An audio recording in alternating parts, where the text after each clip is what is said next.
वसंत पंचमी के अवसर पर मंगलवार को जिला मुख्यालय स्थित भोजशाला में हिंदू समाज की भारी भीड़ उमड़ पड़ी।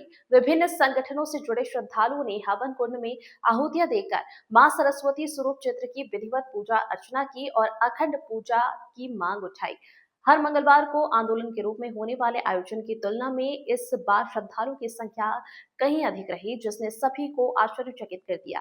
इस मौके पर कवि संदीप शर्मा ने मीडिया से बातचीत में कहा कि जब आतंकवादियों के लिए रात में अदालतें खुल सकती है, तो फिर भोजशाला जैसे संवेदनशील विषय पर पिछले 50 वर्षों से कोई ठोस निर्णय क्यों नहीं लिया गया। उन्होंने इसे न्यायपालिका, विधायिका और राजनीति की चूक बताया। उन्होंने कहा कि इस मुद्दे पर ध्यान न दिए जाने के कारण समाज का हर व्यक्ति मानसिक तनाव में है। वहीं लक्ष्मी शर्मा ने कहा कि वसंत पंचमी जैसे पावन पर्व पर भोजशाला में अखंड पूजा की अनुमति मिलनी चाहिए। आयोजन के दौरान शांति और श्रद्धा का माहौल बना रहा, जबकि प्रशासन की ओर से सुरक्षा के पुख्ता इंतजाम किए गए थे। जो बसंत पंचमी का आयोजन है, ये हमारे लिए बहुत ही महत्वपूर्ण आयोजन है। 800 साल जब मुगलों का शासन रहा, तो तुमने मस्जिदें बनाई मंदिरों को तोड़कर। क्या मस्जिदें बन नहीं सकती थी मंदिरों को छोड़कर? ये देखने और सोचने वाली बात है। क्या हम हाजी अली में दरगाह पे क्या हनुमान चालीसा करने जाते हैं? क्या मोइनुद्दीन चिश्ती की दरगाह पे हम हनुमान चालीसा करने जाते हैं? तो फिर हमारे मंदिर में, हमारी वाग देवी के मंदिर में, माँ सरस्वती के मंदिर में नमाज किस तरह से होगी, ये हम बिल्कुल बर्दाश्त नहीं करेंगे। और इस बार का समय ये चेतावनी देने का समय है। हमने कहा है कि इस बार विधिवत तरीके से अखंड पूजा करने दी जाए। अगर अखंड पूजा हमें प्रशासन ने नहीं करने दी, तो हम हमारा जो आवाज़ बुलंद करने का लोकतांत्रिक सिद्धांतिक तरीका है, हम उसको अपनाएंगे और अखंड पूजा में किसी प्रकार का विघ्न बर्दाश्त नहीं करेंगे। हमने सपरिवार सभी सनातनी योद्धाओं से आग्रह किया है कि 23 तारीख को सपरिवार माँ भगवती पराम्बरा माँ सरस्वती की पूजा करने के लिए सपरिवार आए।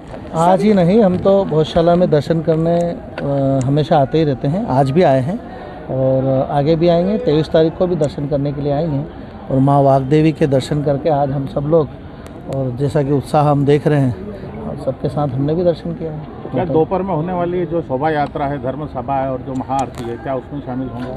सभी कार्यक्रमों में जो आह्वान, जो भोज उत्सव समिति का आह्वान जो उन्होंने किया है, जो आग्रह किया, उसके साथ में सब लोग शामिल होंगे। आज का जो माहौल देख के लगता है कि बसंत पंचमी शुक्रवार के दिन माँ सरस्वती की पूजा सूर्योदय से सूर्यास्त तक होगी, क्योंकि जिस प्रकार से धार में आज वातावरण बना है, पहली बार ऐसा लगा कि मंगलवार के दिन इतनी संख्या ही हो। ये सब हिंदू समाज की जागृति है और अब हिंदू समाज किसी भी हालत में दूसरी कोई भी विघ्न को संतोष जवाब देगा, उसका बिल्कुल धैर्य। हर बार हिंदू समाज अपने आप को प्रताड़ित महसूस करता है, पुलिस की लाठियां खाई है। तो क्या इस बार शुक्रवार को जो बसंत पंचमी निर्विघ्न रूप से, अखंड रूप से मनाई जाएगी? हम तो अखंड रूप से मनाना चाहते हैं। प्रशासन अगर कुछ जाति करेगा तो उसका प्रशासन भुगतेगा। क्या स्थिति बनती है बाद में धार की, तो मेरा विश्वास है कि प्रशासन भी इस स्थिति को समझ गया कि सूर्योदय से सूर्य तक हिंदू समाज को पूजा अर्चना करने देना, और समाज, मेरे को पूरा विश्वास है कि सूर्योदय से सूर्य तक पूजा अर्चना होगी। बसंत पंचमी का संकल्प व्यक्त कर रहा है हिंदू समाज, और माता सरस्वती की इच्छा है तो उनकी इच्छा से ही सब होता है। और उनकी यदि इच्छा है तो बसंत पंचमी के दिन अखंड पूजा दिन भर संपन्न होगी। अखंड पूजा, हिंदू समाज तो अखंड पूजा करने के लिए ही आता है।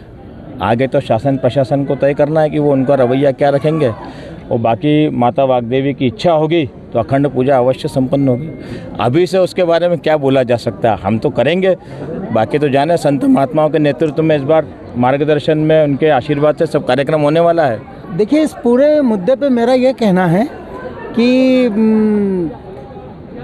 कोई तनाव नहीं है। असली देखा जाए ना तो कोई तनाव नहीं है। तनाव किस चीज़ से पैदा होता है?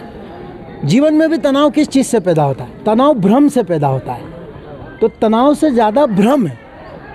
ये बड़ी दुखद स्थिति है कि इस मामले में कोई आदेश स्पष्ट जारी नहीं होते हैं कभी भी। मैं एक धार के नागरिक के रूप में बोल रहा हूँ, अखंड पूजा होना चाहिए, ये मेरी भावना है।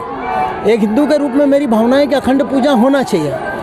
हम लोग सत्याग्रह के लिए यहाँ शामिल हुए हैं। अधिक से अधिक संख्या में सभी लोग आए हैं, तो ये सभी चीज़ सबको सूचित होवे कि 23 तारीख